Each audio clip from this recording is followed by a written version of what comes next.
Welcome to Social Aloe Ministries, where we are committed to glorifying God and exposing the devil.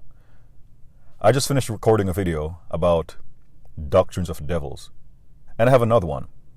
This one is about so many people, believers, have read the Bible, possibly from cover to cover, but they do not believe the Lord has prophets today. And a part of the reason they do not believe that is because of, one, something they've been taught, and it is a doctrine of devils.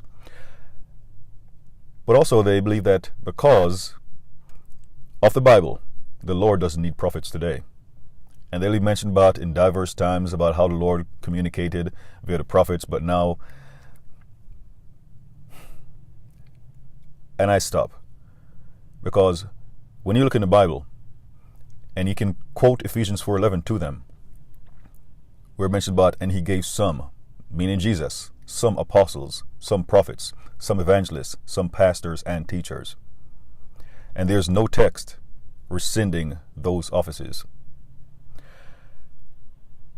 But when you look in the Bible,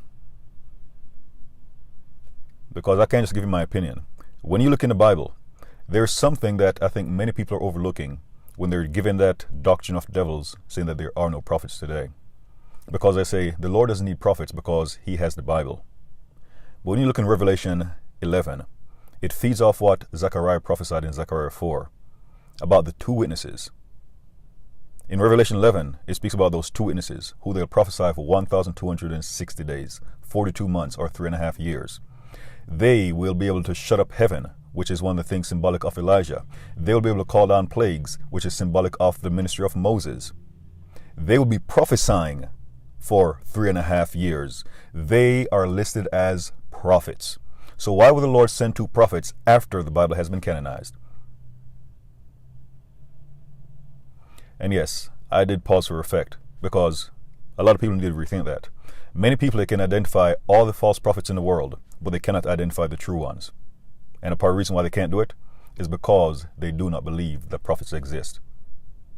Well, what are people going to do when those prophets start prophesying?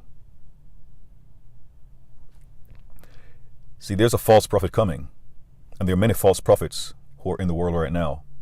Why do you think it's like a game of chess? Why do you think the Lord would allow the devil to have false prophets on the chessboard without having his prophets to counteract them?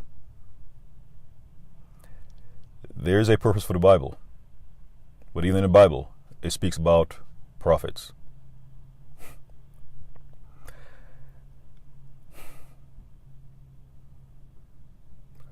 Sometimes we end up doing the devil's work unknowingly, and he's smiling.